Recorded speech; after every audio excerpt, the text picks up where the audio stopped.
Olá, eu sou o Jorge Lima e esse é um vídeo que eu me cobrei há muito tempo para fazer e que agora eu vou tentar dar o meu máximo para dar um resumo da história do bairro Grande Pirambu, desde antes da chegada do Padre Hélio, antes de 1958, até 2023. Um resumo da história do bairro que vai contar principalmente os seus principais acontecimentos.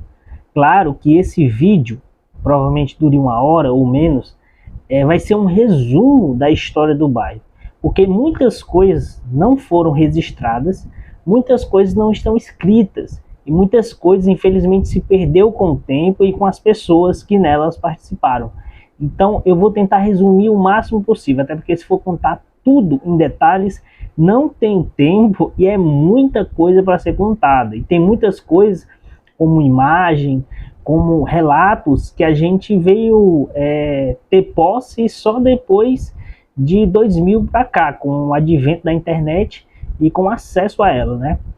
Então, eu vou resumir e esse vídeo é mais como um marco histórico para as futuras gerações a respeito da história do bairro, porque raramente a história do bairro do Grande Pirambu, por mais que ela seja importantíssima para a capital de Fortaleza e conta muito a história do Ceará na questão das migrações, da seca e etc., ela não é contado nas escolas. Lembro que algumas escolas contam, ou então alguns professores utilizam de algumas matérias para contar a história do bairro, mas em maioria não conta a história. Então logo, a maioria de quem nasce no Grande Pirambu, na Barra do Ceará, na Zona Oeste de Fortaleza, na periferia, vai ter acesso à história do bairro.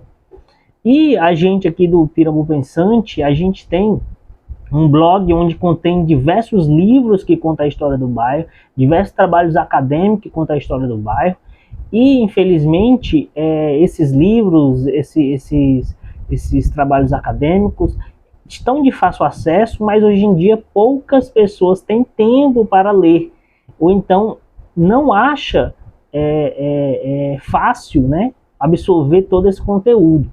Então eu estou transformando um resumo da história do bairro em áudio para facilitar para essas futuras gerações ter acesso à história do bairro Grande Pirambu e dos seus acontecimentos.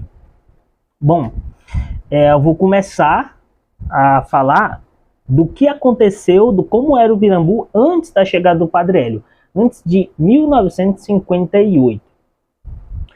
Bom, temos que ter em contexto que a gente está tendo no Nordeste e também no país em geral diversos acontecimentos importantes. Estamos tendo a industrialização das capitais, ou seja, a indústria chegando como peso para a questão econômica das capitais, desde Fortaleza, São Paulo, Rio de Janeiro, etc. Estamos tendo também no Nordeste as secas, desde 1915, que foi a seca do 15, conhecido aí pelo livro também do Raquel de Queiroz, mas as demais secas também foram muito fortes, principalmente a seca de 32. A diferença do impacto sociocultural e até geográfico da questão da seca de 19 para a seca de 92 é porque a seca de 92, os flagelados da seca tiveram acesso a transporte ferroviário, coisas que a seca de 1915 não tiveram, fazendo com que um monte, milhares, centenas de milhares de flagelados chegassem nas capitais muito mais rápido, então, e não morresse pelo meio do caminho. E o que acontece? Começou a surgir a industrialização na década de 30 e teve a seca de 32. Os flagelados, a boa parte, conseguiram chegar na capital. Só para você ter uma ideia, tem relatos de mais de 80 mil flagelados chegarem em diversas cidades, inclusive Fortaleza, em Senador Pompeu e diversas outras. O que foi que os prefeitos da época dessas cidades, principalmente o prefeito de Fortaleza, fizeram? Fizeram um trabalho bem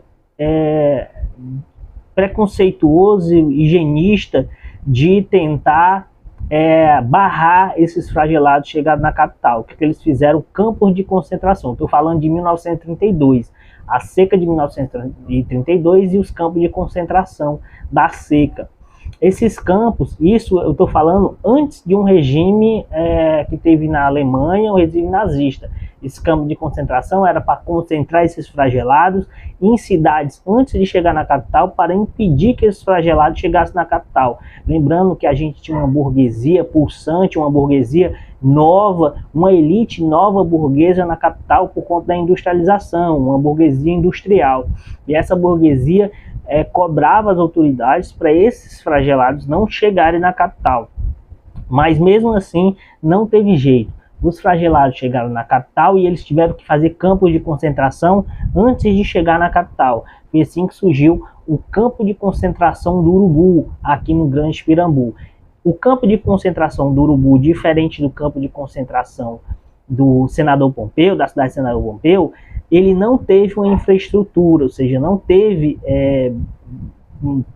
prédios, não teve muros de concreto, essas coisas. Então, com o tempo, foram só feitos de meio que improvisados, de materiais que pudessem ser facilmente retirados e desmontados.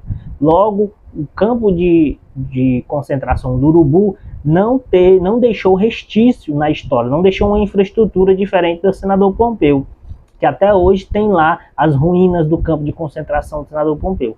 Logo, quando a seca passou, a prefeitura, os governos fizeram o máximo de tudo para dar dinheiro, às vezes mantimento para esses flagelados e para eles voltarem para os seus interiores, para as suas cidades, os seus campos rurais, porque eles não queriam que esse povo ficasse aqui. Porém, já tinha muita gente que tinha feito família e se alojado nessa parte aqui do Grande Pirambu, até porque, pensando que eles chegavam de ferrovia e descia no centro da cidade, aí, que é muito perto aqui do Grande Pirambu, eles desciam aqui para o Moura Brasil, ficar por essa região do Grande Pirambu, Moura Brasil, e também conseguir empregos nas fábricas, as fábricas que ficavam no Jacarecanga. As grandes fábricas de Fortaleza, a industrialização de Fortaleza, começou por bairro Jacarecanga, Barra do Ceará e etc.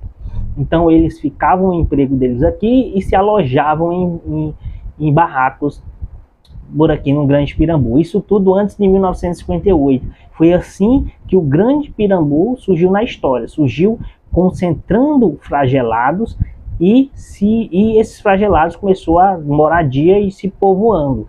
Foi assim que surgiu o Campo do Urubu. E os documentos que hoje existem sobre esse Campo do Urubu são documentos, seja oficiais, por meio do mapa da Prefeitura de Fortaleza da época, que mostra o Campo do Urubu, seja também por fotografias que muitos jornalistas na época, lá de São Paulo, Rio de Janeiro, vieram, e turistas também, verificar como é que estava a seca. E na época o presidente Vargas queria que o povo do Sul soubesse do sofrimento desses flagelados da seca do Nordeste, para poder ajudarem aqui no Nordeste. Então o que é que eles faziam? Mandavam jornalistas, mandavam turistas para ver esses campos de concentração e registrar, para levar todo esse material para o Sul, para buscarem ajuda. E foi assim que hoje a gente tem registro de fotos desses jornalistas sobre o Campo do Urubu e outros campos daqui do Nordeste. Bom, isso tudo aconteceu antes de 1950, isso foi de 1932 e foi diante, até esses campos desaparecerem, até o Campo do Urubu fechar, não existir mais, e os moradores continuaram morando ali. Os flagelados começaram a construir famílias, começaram a fazer seus barracos e permanecer naquelas terras. Lembrando que antes, nesse processo todo, existia grandes nobrezas, pessoas nobres, pessoas da indústria de Fortaleza que moravam na zona oeste de Fortaleza, no bairro Jacarecanga. Bairro Jacarecanga, para quem não sabe, hoje pode ser um bairro meio que esquecido, mas antigamente era como se fosse a aldeota de hoje em dia. Eu falo em 2023, não sei se a aldeota existe aí na época que você for ver esse vídeo, mas em 2023 a aldeota Meireles é conhecido como bairro nobre. E Jacarecanga naquela época era conhecido como bairro nobre, moravam grandes industriais ali no bairro Jacarecanga. Se você for ainda, existe grandes palacetes que era feito por esses industriais para mostrar o quanto eles tinham poder, quanto tinham dinheiro e etc. O que acontece? Esses industriais, esses ricaços, essas nobrezas, esses nobres, esses burgueses, eles tinham propriedades também na zona costeira aqui da zona oeste de Fortaleza, então ele tinha casas de descanso, né? Eles tinham casa de veleiro lá, ficava lá descansando e etc, nessas dunas do Grande Pirambu e etc. Quando os flagelados começaram a povoar essa zona, seja por trabalho, por emprego, por moradia, buscando um mínimo para sobreviver, já que a seca os maltratou muito, eles acabaram deixando raivosos os industriais e começaram a reivindicar. Daí em diante começou diversas brigas de por terra nessa questão, porque sabemos que o Grande Pirambu, a Barra do Ceará, é uma área muito bonita, uma zona muito desejada de ter grandes casas e etc. De ter um pedaço de terra por conta da proximidade do mar, por conta das suas belezas naturais e etc. Logo, famílias como Braga Torres e etc. começaram a cobrar a sua pertencimento dessas terras na mão deles. Aí tinha muito o que? Esses familiares ricos, né, tinham condições, pagavam gente para derrubarem casas, para derrubarem barracos, para expulsarem, para ameaçarem. Tudo que a gente vê que é errado hoje em dia se fazer, essas famílias com grandes recursos faziam para ameaçar o povo do Grande Pirambu. E o que acontece? Quando eles começaram a reivindicar quebra-barraco, a mandar gente até matar morador para tentar expulsar esses moradores dessa terra, os moradores começaram a ficar muito medrosos e indignados com esse tipo de tratamento. Muitas vezes, tratamento que tinha o apoio da própria prefeitura de Fortaleza, né, na época. Aí o que acontece? Esses moradores começaram a se juntar. Na época começou também, por conta das revoluções comunistas que estavam acontecendo na Europa, na Ásia também, na China, na União Soviética, antiga União Soviética, etc. O comunismo começou, partidos comunistas, principalmente o Partido Comunista Brasileiro, começou a atuar no Grande Pirambu por conta das fábricas, do operários, né? E começou a organizar esses operários, que muitas vezes eram membros de organização dentro do bairro Pirambu, e eles começaram a se organizar para se proteger dessa gente que queria derrubar os barracos deles, expulsar eles e muitas vezes até matar. E esses operários não tinham força política na época, esses moradores não tinham força de organização. E eles começaram a se juntar com o Partido Comunista e buscavam também o apoio da Igreja Católica, que na época não existia igreja no Grande Pirambu. Em toda o Grande Pirambu não existia nenhuma igreja católica que atuava diretamente. Existia aquela ali da Jacarecanga, que era pequenininha, então muitos moradores iam para lá ouvir a missa e muitas vezes pediam a ajuda do padre para que faça uma oração lá no Grande Pirambu e etc. Por conta de toda essa turbulência, era muita gente muito precária, a situação era 1000 vezes pior do que qualquer periferia de hoje em dia, porque naquela época não existia saneamento básico, não existia água, não existia luz, não existia nada. Era só a sobrevivência. E o que acontece? Vamos aprofundar. Esses moradores começaram a se organizar, começaram a pedir uma oração lá, que o padre fosse no Pirambu. Foi aí que começaram a convencer, e um padre muito novo na época, Padre Hélio, chegou para ser o padre dessa igreja e começou a vez em quando ir fazer oração no Grande Pirambu. Foi aí que ele começou a pedir à arquidiocese que abrisse uma igreja lá, começasse a fazer um trabalho lá. A igreja ficou meio assim, até porque tinha muito interesse financeiro também. A igreja atuava pensando na questão financeira, econômica, e ali era um bairro de muito miseráveis, mas que tinha muita alma, como dizia o Padre Hélio, tinha muita almas aí para trabalhar. E foi aí que eles concederam, liberaram um pedaço de terra no Pirambu para o Padre Hélio morar e criar sua capelinha.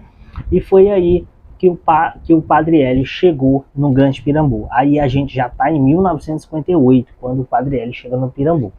Para você ver o quanto a história do Pirambu por mais que eu tenha contando assim, bem resumido, é muita coisa que a gente tem que entender e saber e entender as complexidades. Quando o Padre Hélio chega no Pirambu, o Pirambu está naquela situação de ter muita gente morando lá em barracos, situação precária, situação muito precária. Existem fotos próximas de 62 que a gente vê que é muito subhumano, é muito cruel a situação do Grande Pirambu naquela época. Quando o padre chega, o padre faz logo um trabalho de base. Para quem não sabe, trabalho de base é trabalho de educação, de organização, porque não tem como você educar, não tem como você organizar pessoas se ela não tem um mínimo de instrução possível. Então você começa a educar e instruir ao mesmo tempo, criando lideranças. Foi assim que ele fez no Grande Pirambu. Começou a atuar, pegou os discípulos, esses discípulos ele educou, ele ensinou, ele bateu o princípio de organização, dividiu o Grande Pirambu por pedaços de rua, como assim dizer, cada um era responsável pela rua, fez uma rede de comunicação para evitar que alguém mandasse derrubar algum barraco, para eles sempre ficarem avisados, um avisando o outro o mais rápido possível, para que todos se juntassem e não deixassem derrubar nenhum barraco naquela redondeza sem mandato judicial, porque a maioria vinha só porque o patrão mandou e não tinha mandato, não tinha nada. E assim o Padre Hélio organizou, e em 4 anos que ele chegou no Pirambu em 58, e em 62 ele conseguiu organizar uma das maiores marchas de bairro e também de poder popular da história de Fortaleza na época. Ele fez a grande marcha do Pirambu, que começou na missa de dezembro de 1961 e que saiu em jornais que aconteceu em 62, janeiro de 62, porque foi tão grande, foi tão bem feito, bem organizado, que surpreendeu Fortaleza. Foi a marcha sobre Fortaleza, no qual teve um hino do bairro Pirambu, e no qual fala que vem ver ao Fortaleza o Pirambu passar, somos pessoas humanas, temos direitos que ninguém pode negar. Tudo isso aconteceu por meio de organização de base, e não foi só benefício também do Padre Hélio. O Padre Hélio ele foi um grande líder, mas com ele tinha assistente social, tinha uma grande assistente social do lado dele, que tinha um movimento, os pioneiros de assistência social em Fortaleza.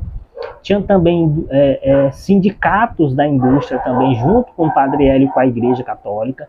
Tinha também a organização de base, moradores da organização de base, tinha organizadores das fábricas, tinha diversos núcleos da Igreja Católica de organização política, até dos operários, e tudo isso fez parte da organização da Marcha do Grande Pirambu, que aconteceu em 1962, de janeiro de 1962. Nessa organização, por questão histórica, teve uma participante muito importante, a Maria Luísa. Maria Luísa, para quem não sabe, Maria Luísa, ela fazia assistência social na UFC, e ela conheceu muita gente que estava organizando a marcha, acabou indo para o bairro Pirambu e começou a participar da organização da marcha, e a Maria Luísa fez parte da marcha de 1962, e ela posteriormente se tornou deputada e depois se tornou a primeira prefeita mulher de Fortaleza, eleita com muitos votos do Grande Pirambu, claro. E também ela foi um marco histórico da Força Popular, porque ela teve o apoio do Grande Pirambu. E de acordo com a mesma, em uma entrevista que eu a fiz, ela revelou que depois que ela foi eleita, a primeira coisa foi agradecimento e mandar fazer a drenagem de muitas áreas aqui do Grande Pirambu que precisavam. Bom, isso entre parênteses para mostrar o quanto a marcha desenvolveu até socialmente, politicamente, o Grande Pirambu. O bairro Pirambu, na época do Padre Hélio, na época da marcha, depois que ganhou uma grande relevância, saiu em tudo que é jornal sobre a marcha do bairro Pirambu. Se você pesquisar, a maioria das fotos referente à marcha do Grande Pirambu fotos de jornais. A gente não teve pessoas que tivessem o equipamento fotográfico na época que registrasse isso.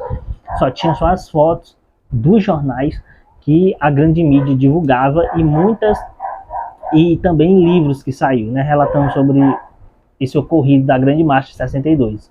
Depois da marcha, em 62 também, tem uma foto do governador Virgílio Távora. Ele tinha acabado de assumir em 62 e ele visitou o Pirambu.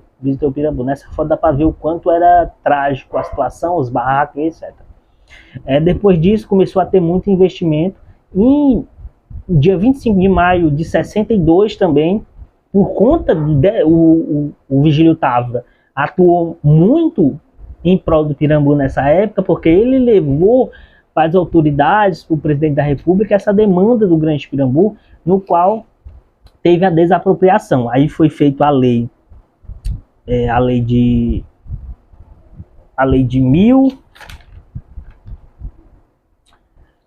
1058, de 25 de maio de 62, que desapropria esses 2 grandes pedaços de terra do Grande Pirambu, dando aos moradores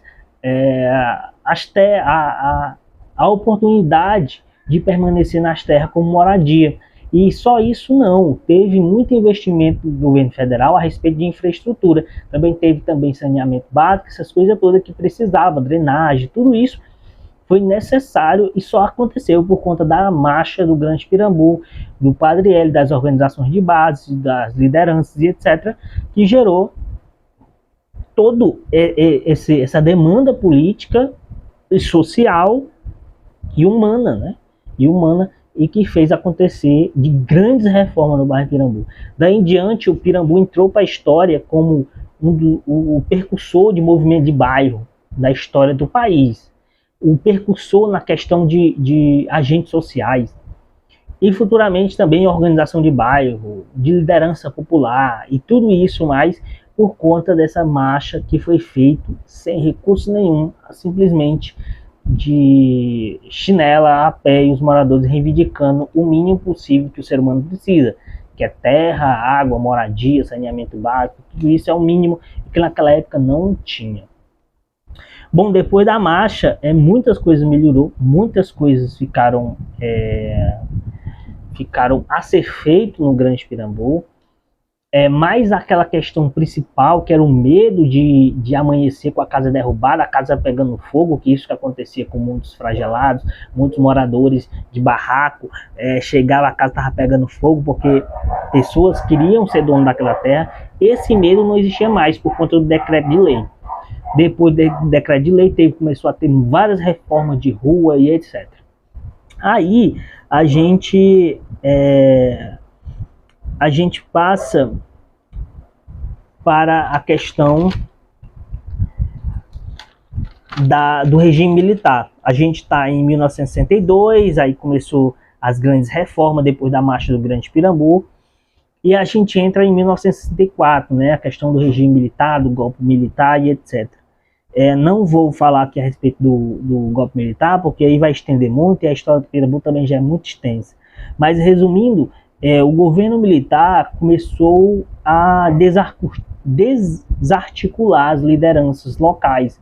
E o Padre Hélio foi uma delas, foi mandado para outro canto, saiu do Pirambu. O Pirambu foi dividido em 2 paróquias, a paróquia do Cristo Redentor e a paróquia da Nossa Senhora das Graças. Isso também desarticulou os poderes, desuniu, né, uma das principais organizações que liderava o movimento de base, que era a Igreja Católica.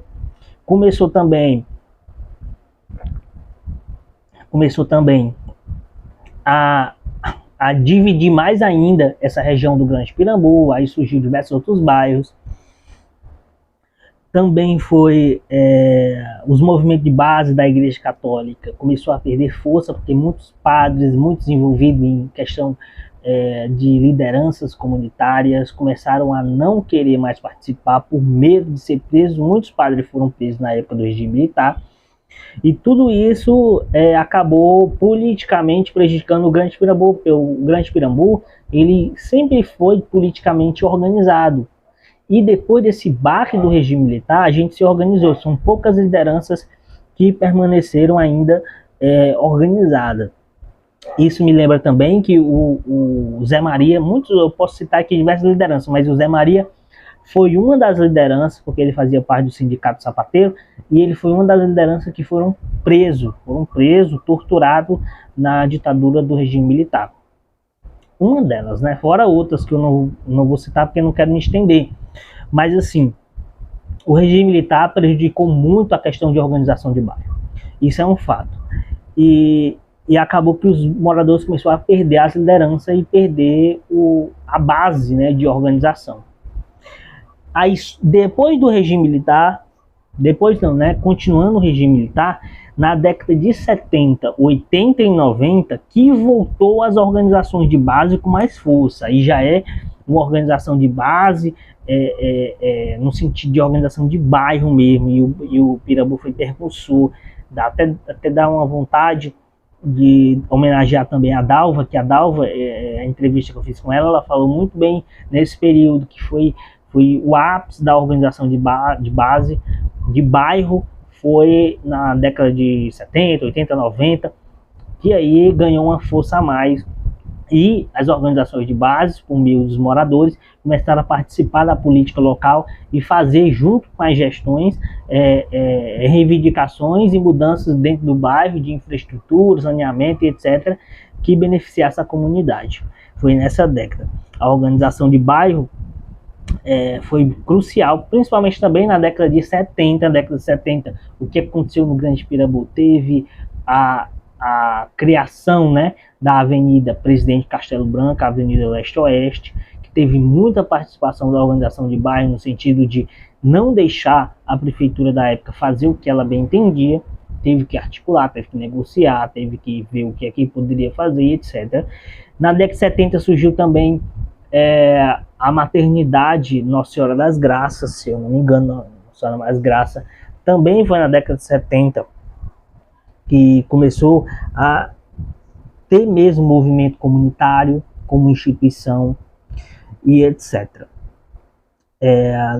Depois disso, de 2000 a 2003, já mais recente, lembrando que eu estou resumindo aqui a história do Grande Pirambu, né, os marcos, né, os principais acontecimentos. Então, de 2000 a 2003, isso quem era presidente era o Juraci Magalhães. A Dalva, quando eu fiz a entrevista com a Dalva, ela me falou que, independente de tudo, na prefeitura de Juraci Magalhães, ele ouvia, a gestão ouvia muito as lideranças de bairro. Não só ouvia, dava acesso a recursos sem precisar de muita burocratização. Hoje em dia, tudo é mais burocrático, tudo tem que fazer tem que passar por uma avaliação, é muita coisa para chegar um recurso para dentro da comunidade via organização de bairro e daí se fazer alguma coisa dentro do bairro. Hoje em dia é muito mais burocrático, mas na época do Magalhães não era e isso facilitava muito. Possivelmente é de fato uma verdade.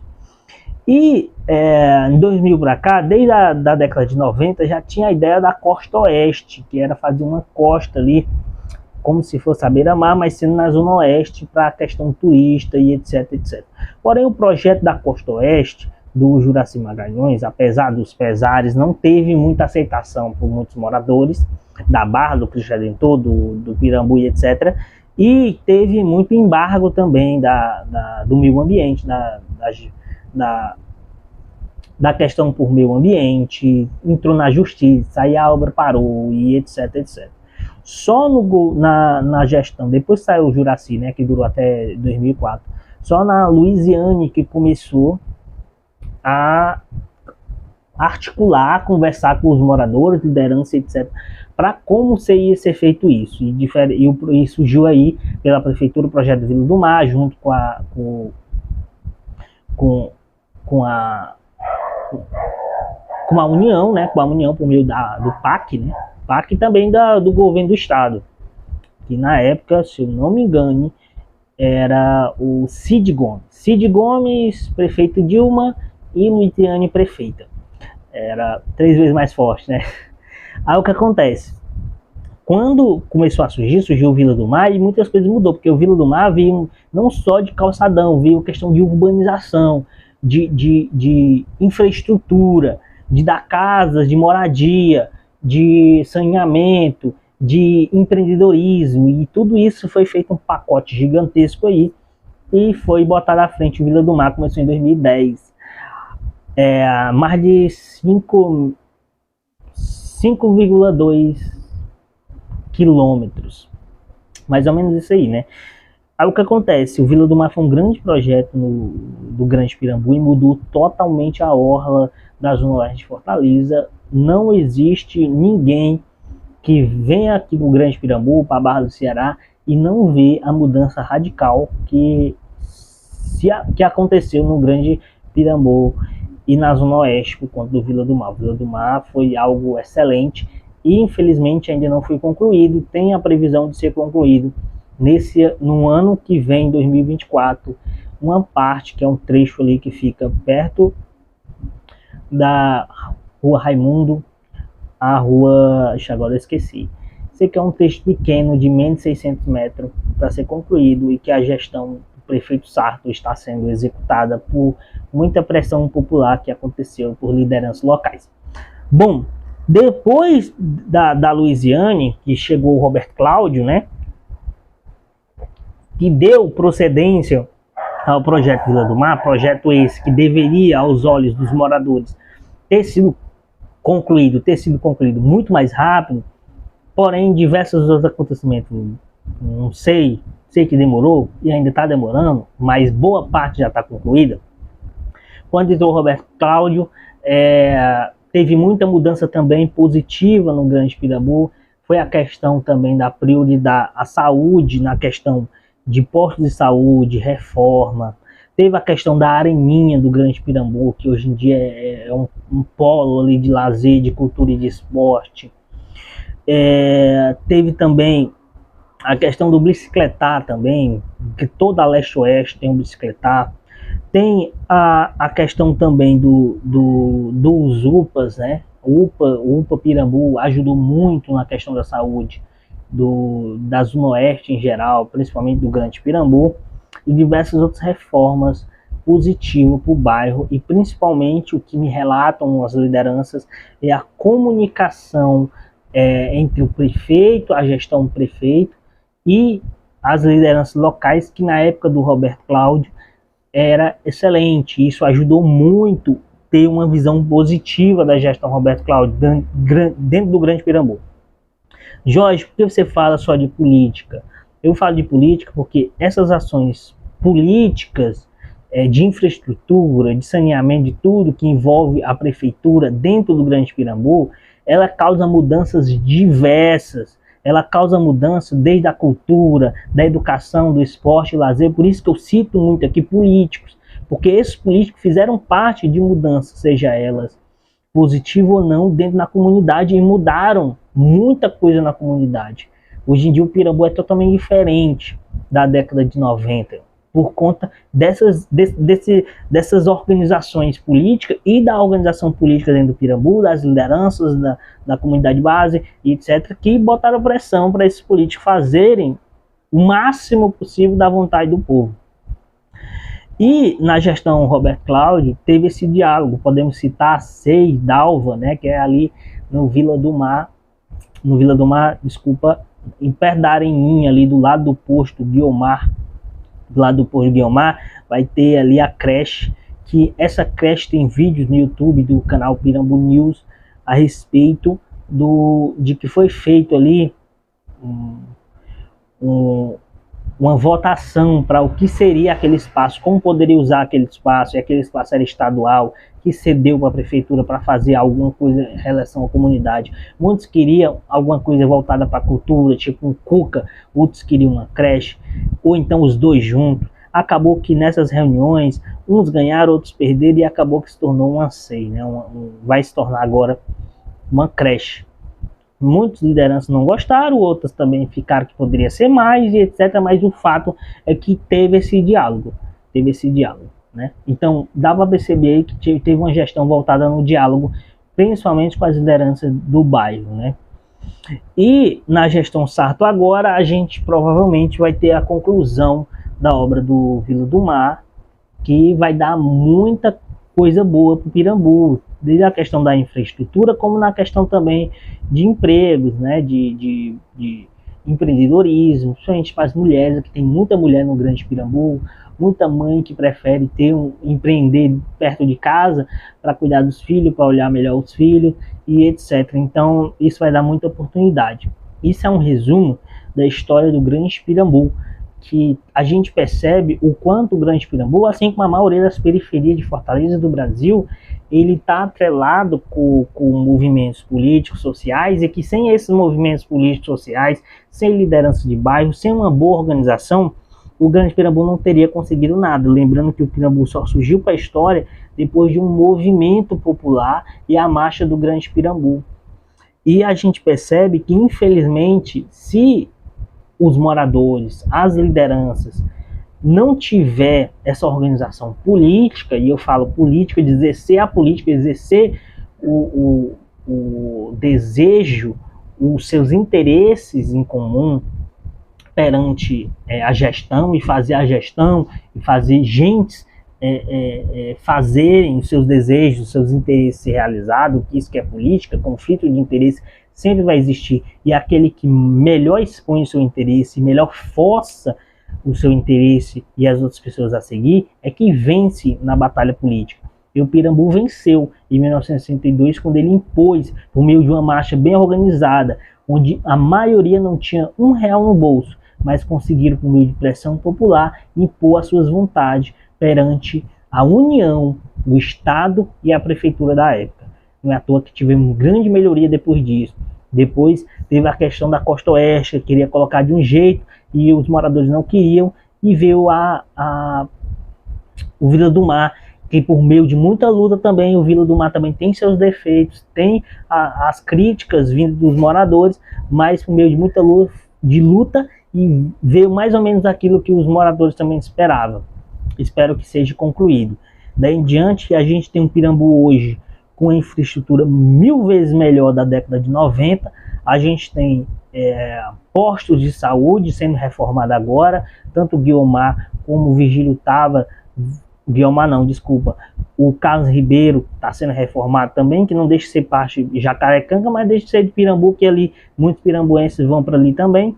Mas o Guiomar está reformado, o Virgílio está terminando de se reforma. Tudo isso não é porque o prefeito, a gestão é boa, não, é porque tem pessoas por trás cobrando, tem lideranças cobrando, tem organização de bairro cobrando, porque se não tiver ninguém cobrando e fazendo pressão popular, não surge, ninguém ajuda quem não pede. É tipo isso, ninguém ajuda, a pessoa pode estar morrendo, ninguém ajuda. A maioria da gente não tem que só pedir, a gente tem que impor a ajuda. E é isso que muitas lideranças, por mais que desde do regime militar venha se desorganizando, e hoje a maioria das periferias não tem uma lideranças tão organizadas no sentido de juntos por algo pela comunidade, mesmo assim o Grande Pirambu ainda é exemplo de liderança política, de liderança de bairro, e não é à toa que a gente consegue muitas coisas. Lembrando também na questão da educação, na gestão agora, na atual gestão, a gente conseguiu, que eu falo a gente, eu falo as lideranças, o povo, né? O Grande Pirambu, porque tanto eu me beneficio como vocês que se beneficiam, que moram no local. Conseguiu a creche, conseguiu a reforma da creche ali perto do Virgílio Távora, conseguiu a reforma do posto, conseguiu reformas de escola ali de Santa Teresa, e etc, e etc. Tudo isso foi conseguido não porque políticos são bons e etc, não, é porque tem pessoas cobrando, tem pessoas que se dedicam, tem pessoas que não ganham nada, então lá cobrando melhorias e etc, e etc, e etc. Então, o Grande Pirambu, assim como a maioria das grandes periferias, só ganham alguma coisa na história, só melhoram na história quando elas se organizam. Eu gosto de falar que você nascer pobre ferrado, como a maioria dos grandes pirambuenses, como eu, a gente nasce, se a gente não tiver organização, a gente não vale nada.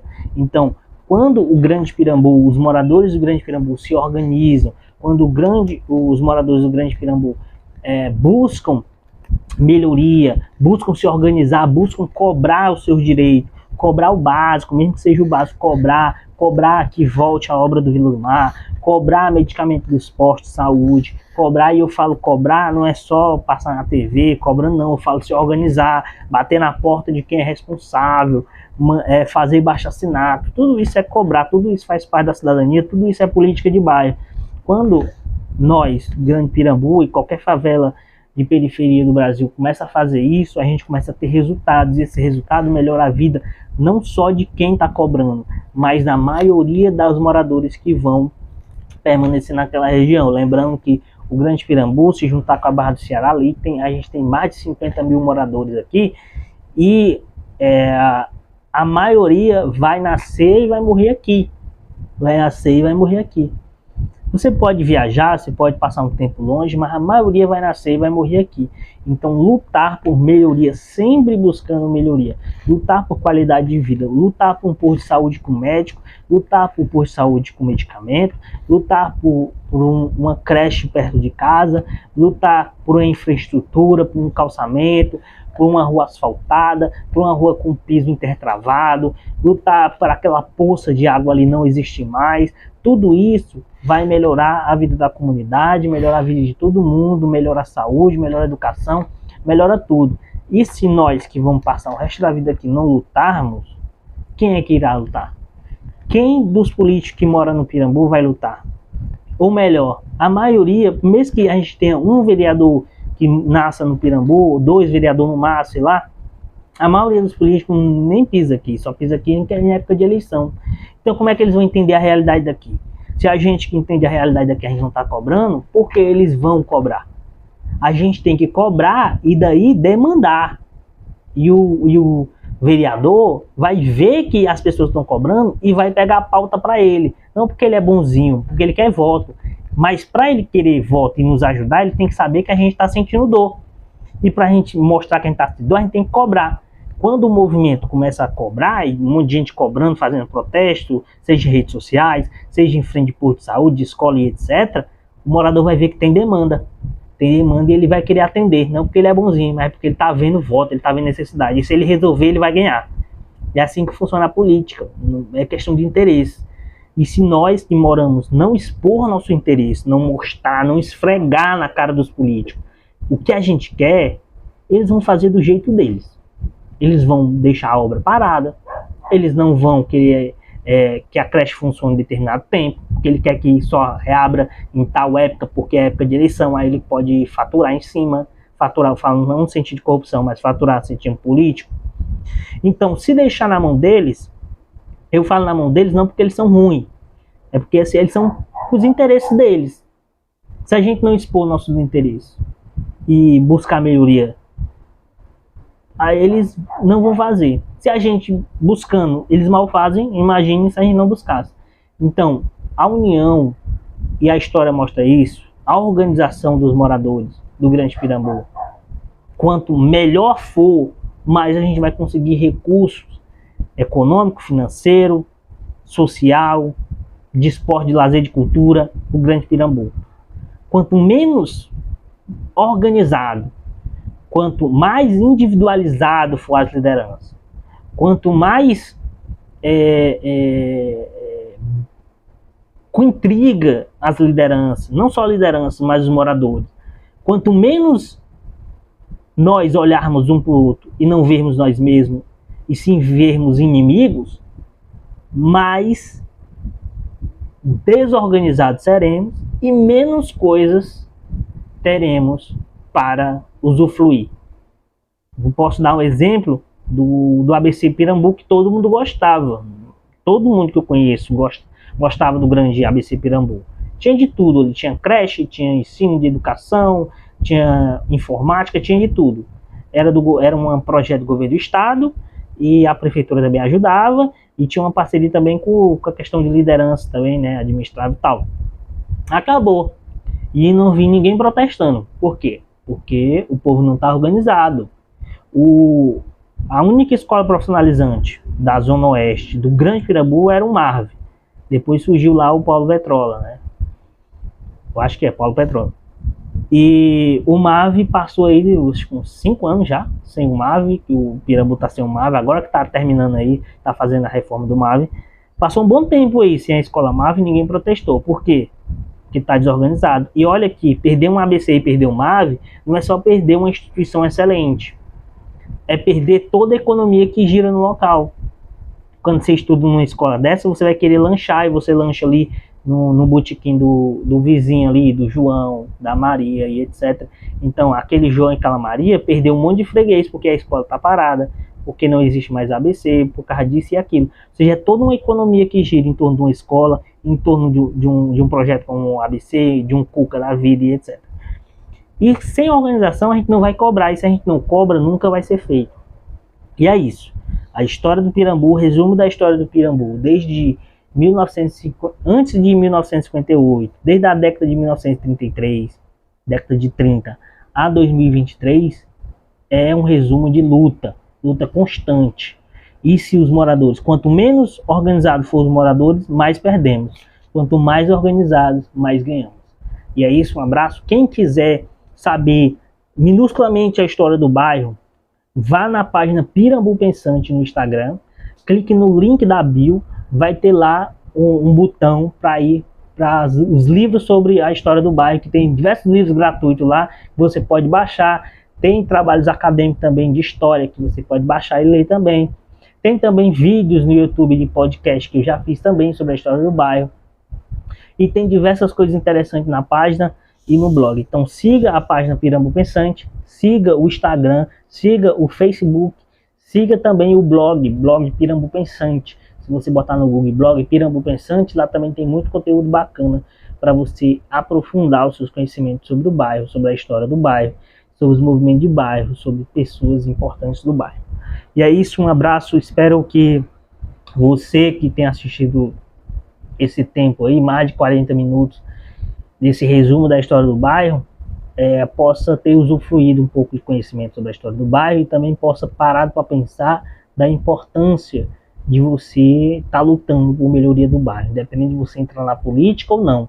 Você pode ser um morador qualquer, mas você entender do seu bairro e você buscar melhorias é fundamental, e você não perde, você só ganha. Um abraço e até mais.